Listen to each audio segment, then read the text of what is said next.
สวัสดีทุกคนเมื่อนี้จิพาทุกคนมาหาน้องใหม่กับแม่โคดเนาะ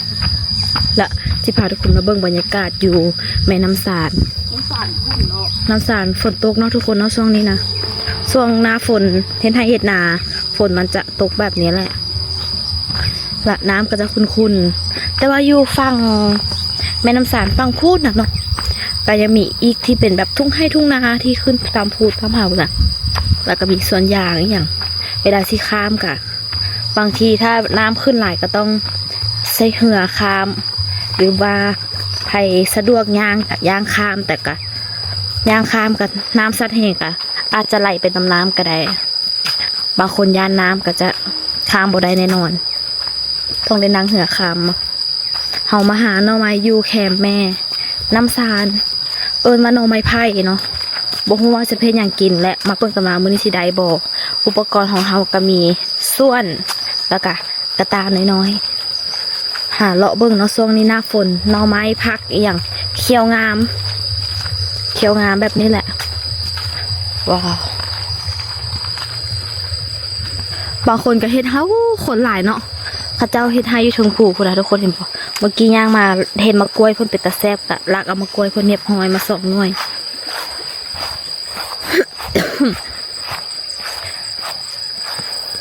พุ่นประเทศไทยสูงขนาดเลยเนาะบอกสูงอยู่ถึงพุ่น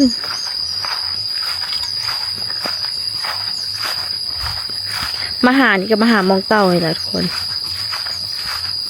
ภายที่ติดเบิ้งเคยภายที่ได้เบิ้งคลิปนั้นกะอาจจะจื้อได้เนาะมาหาอยู่มองเต่าเฮามาฮอดแล้วเนาะมองที่เฮาจะมาหาหน่อไม้อยู่แค่แม่น้ำสารแบบนี้เลยแม่น้ำสารกะอู้คนบุคคลเลยเห็นหน่อละเห็นบ่ใช่มะกล้วย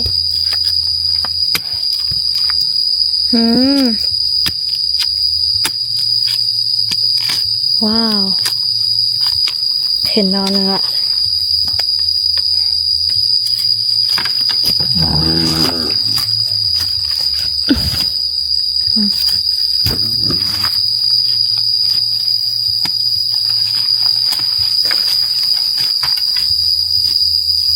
นอเขียวๆเบาว่ะใช่ครับอ๋อก็จะมาหาคือกันทันแรกนี่เสียงตัวนี้ฮออากาศฮอนได้เบิ่งน้ำสารนิดนึงเนาะแต่พยายามเบิ่งน้ำสารนิดนึงเนาะขันข้ามฝั่งถ้าข้ามไปฝั่งพุนน่ะแถวนั้นน่ะตัวทากหลายเลยสวัสดีค่ะหน้าหนูไม่ได้ทาเลยไม่รู้รอยแดงอะไรอย่างไม่รู้ว่าเป็นรอยแดงอย่างบุยุงแบบอย่างเยอะ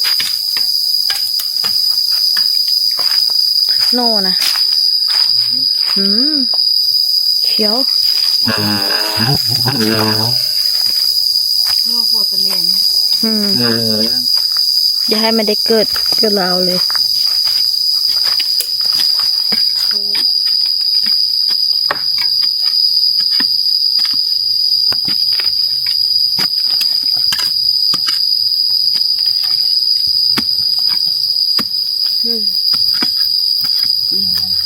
เป็นน้องง่ายอยู่วันนี้ที่อันจะเอาบ่เห็นอ่ะงั้นบังคุณลงมาลด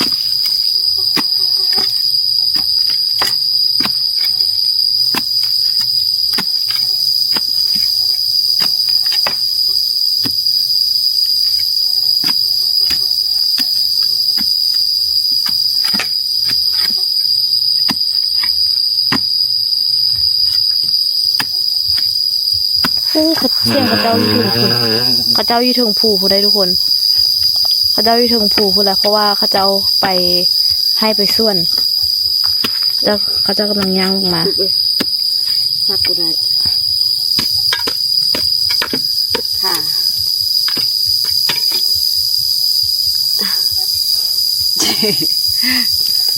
มันกระซับนี่แน่มันกระบดมันพุดมันแก่ได้ พอถูกมักให้ลงข้าง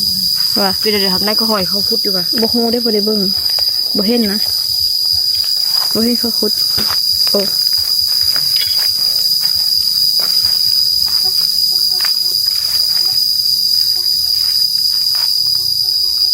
แถวนี้เขาจะเคยจูดบ่ ห้ากับมาที่ สภาพน้ำตกไปปิตยานเนาะ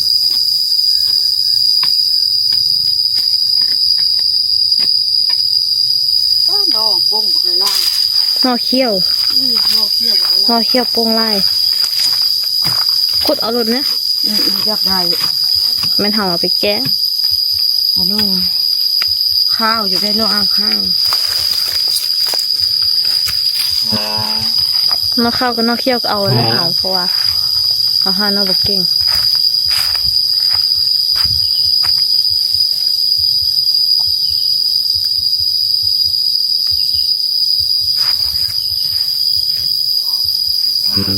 หางเพิงอ่ะเสียงหางเพิงเสียงเพิงบินอยู่ถึงปุ้น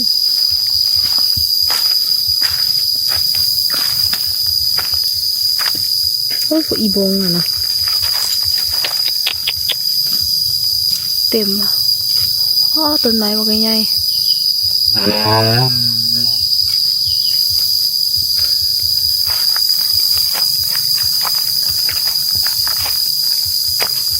อืมน้ำมันไล่อะนอนั้นใหญ่เลยทายแต่ว่ามันเขี้ยว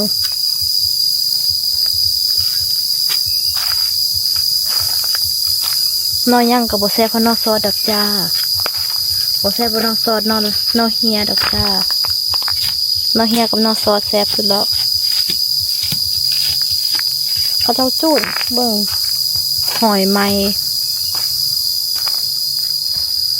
อืม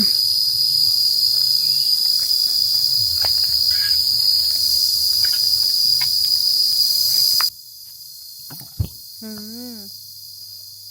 แล้วแผลมาหน้าไปเตะเอาหน้าไปเตะเอาน้ำมันบ่เห็นหรอกนั่นลงมา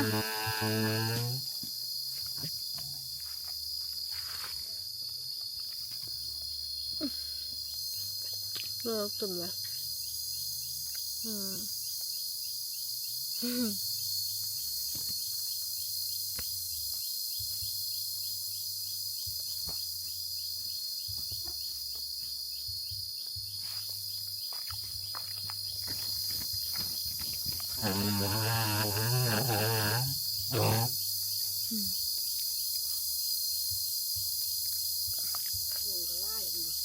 กับบ้านโอ้ย ไหว นี่ว่าเป็นไม่ผู้พามาครับพี่แก่งหรือวะ แข็งให้เบิดกินเถอะจุ๊จ้ากะปิวะจุ๊จ้ากะปิกะจุแกงกับแกง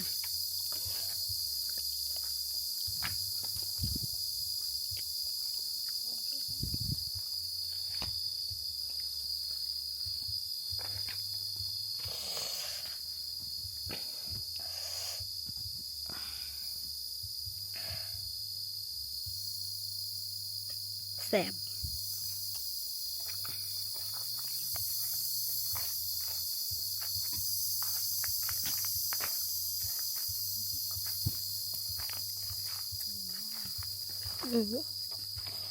ฝนตกฝนมันซุ่มๆยุงลายอยู่แล้วเน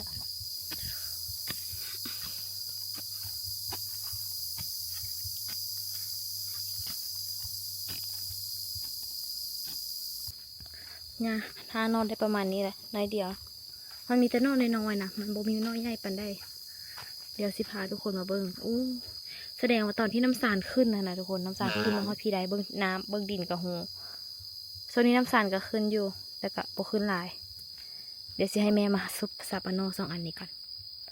คุณแม่ก็หายคุณเนาะยุงไล่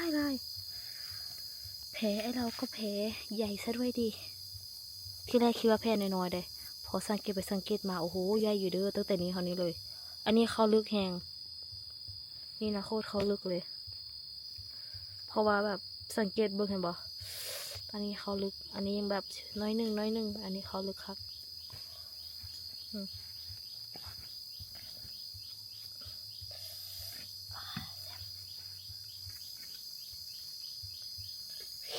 วายถึง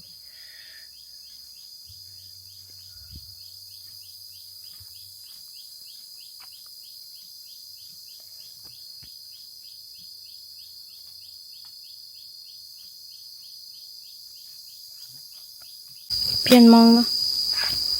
นอกเขี้ยวเก่าอ่ะเดี๋ยวนี้นะแม่คูณหานอกเก่งก่อนแต่ว่านอกตุ๊กตานี่บ่เก่ง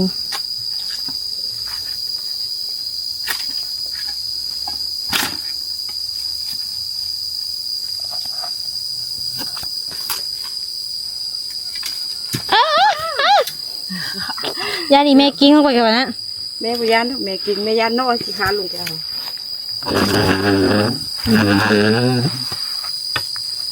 โอ้น้ำสาร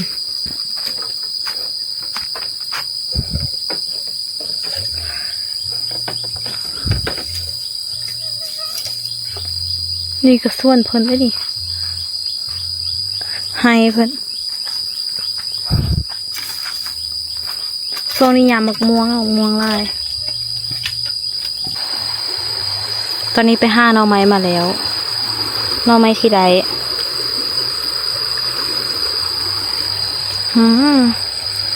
น้ำสาร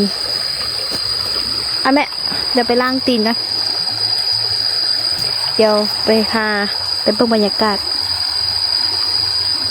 บูมีดอกเบิ่งแล้ว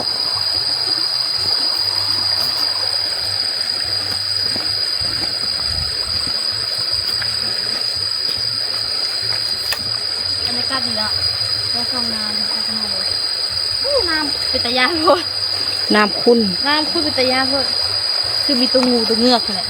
วิสมัยอย่างน้อย ทำไมน้อยไปได้ไหม โอ้น้ำใหญ่กว่านี้ลอยข้ามฟากเลยบอกเก่ง เก่งกว่ามูน โอ้เก่ง น้ำขึ้นนี่บ่มีทางสิยานเนี่ยบ่ บุยาน ที่แม่ลอยน้ำเป็นวะ เป็น ตอนนี้ก็เป็นบ่ เป็น เราก็ลอยน้ำเป็น เก่งแท้แม่ เราลอยน้ำไปเครื่องบินเนี่ยแล้ว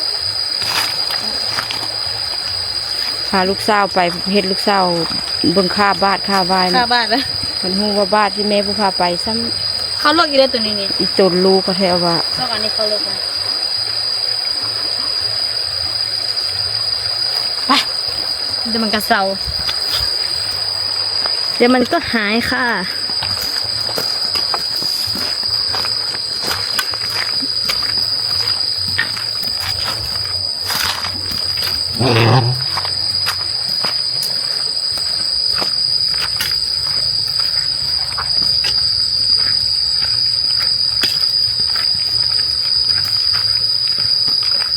ท่าประจำแม่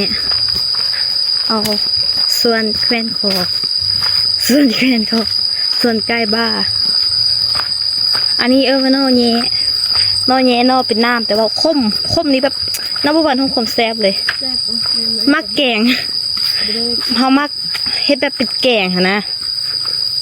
แกงที่กับโนบุญ แกงเส้นบุญแกงเส้นไม้ธรรมดาหน่อยนึงอ่ะซุปเปอร์แซ่บ เพราะตัวมันมักอ้อมใกล้ใกล้ใกล้นั่น อ้อมเขามักอ้อมนกแม่ อ้อมใส่นกใส่นู่นอู้สุดยอดใส่นู่นเนี่ยดับเบิลวันเลย ปีที่แล้วนี่เขาจบอยากกินเนาะเขามากินปิ้งนู่ปีที่แล้วไหมเนาะ มาปีนี้บ่ได้กินเนาะ จ้าขนาดอันจะกินปิ้งนู่มันมากแค่มากกว่า พี่กายพ่อสมซักไปช่วยกันกับดีเสื้อกลับได้ ได้นู่ ได้เทื่อสาวปลายตูปีนี้บ่ได้ไปสิเดียวเลย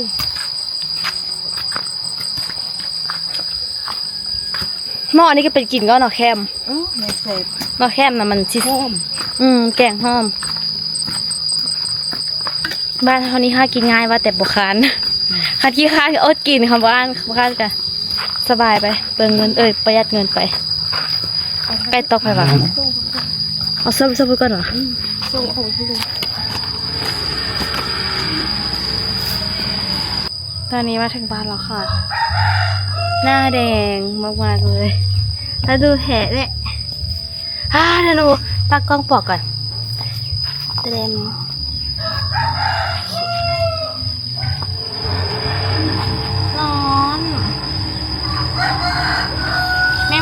สิเฮ็ดแม่บอกว่าแม่สิเฮ็ดต้มเอาต้มซุปเจ้ากะปิเมนูที่มากอะมีแต่ต้มแกงซุปทำนี่แหละเฮ็ดพัดก็ได้ยังอยู่ทุกคนหน่อไม้นี้บอกเลยว่าเฮ็ดได้หลายเมนูสุดๆเลยเฮ็ดเมนูอย่างก็ได้แล้วแต่ความมักของแต่ละคน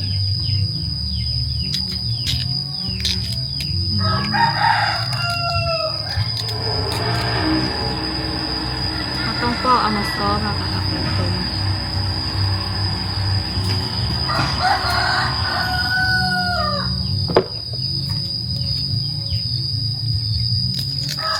อากาศฮ้อนแหละที่บ้านน่ะฮ้อนแบบฮ้อนวันหนึ่งเราฝนตกเย็นฮ้อนเย็นบางเทื่อก็เอาฝนสินะอากาศมันก็แปรปรวนเนาะแปรปรวนไปหมด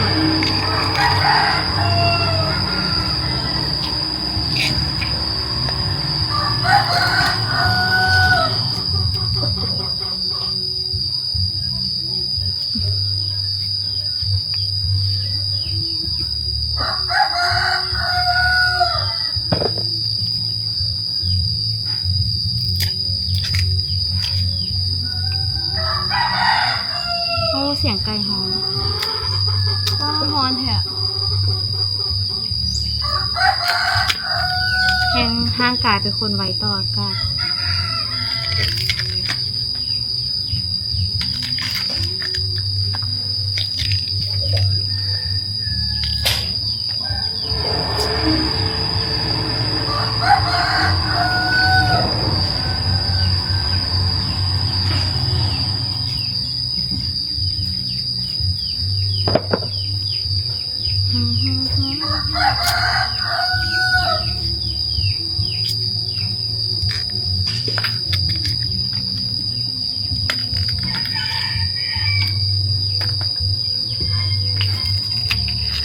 โอ๊ยน้ำเขาตาก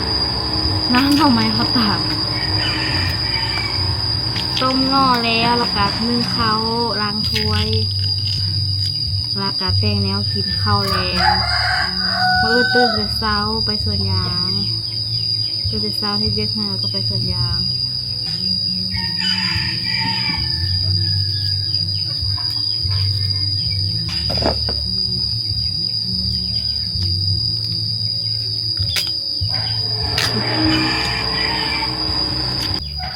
เอาไอติมไหมคะ หนูปอกหน่อไม้แล้วล่ะเด้อหนูทำเป็นแบบคล้ายๆแบบถ้วยไอติมเลยบอคักเนาะเฮ็ดเองเนี่ยนี่เก่งขนาด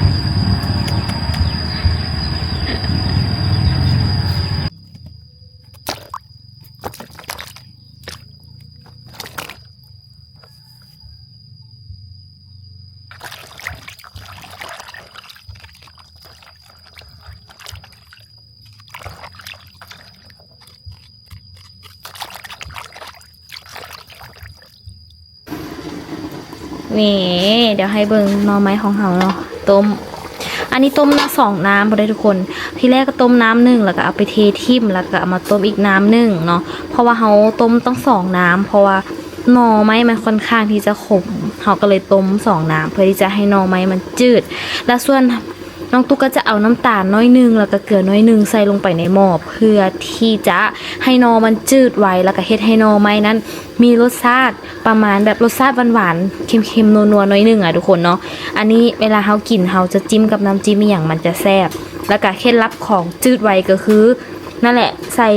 เกลือน้อยนึงและน้ำตาลน้อยนึงจะเฮ็ดให้หน่อไม้ที่เฮาต้มนั้นจืดไว้แล้วก็รสชาติแซ่บนำอีกฝนตกอีกแล้วเดี๋ยวให้เบิ่งบรรยากาศตอนนี้ฝนตกเนาะแต่ว่าแดดตะเวนยังบ่ทันตกฟ้าซ้ำแต่ว่าฝนตกอุ้ยอันนี้ต้องเต่งกาแกมมะเขือเอาไว้ปลูกเนาะมะเขือใหญ่กาไว้ปลูกอันนี้เอาไว้ก่อนเดี๋ยวหามื้ออื่นตื่นแต่เช้ามาเดี๋ยวเอามาตากอีกตากแดดตากให้มันแห้งแล้วก็ห่อไว้เอาไว้ปลูกยามอยู่ไร่อยู่นาอยู่สวนฝนตกแล้วอันนี้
นตกแล้ว ตั้งแต่มีอันนี้นะทุกคนถังเก็บน้ำรู้สึกว่าการใส่น้ำสะดวกสบายขึ้นไล่ค่ะเดี๋ยวมาซิมเบังหน่อไม้เฮาโอ้ยฮ้อน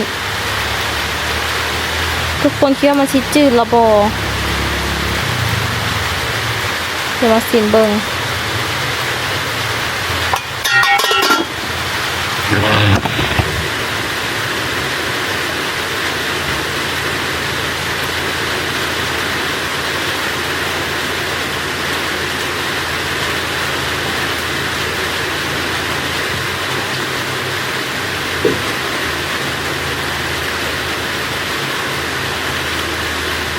จืดแล้ว จืดแล้วตอนนี้รู้สึกว่าอาการท้องแห้งเนี่ยอาบน้ำขนาดเลยหวานแซ่บดีแซ่บเมื่อข้าวแล้วตอนนี้ล้างถ้วยแล้วเมื่อข้าวต้มหน่อไม้ล้างถ้วยตัดคลิปแล้วกะนึ่งข้าวแล้วกะเตรียมเฮ็ดแนวกินแรงกันเด้อ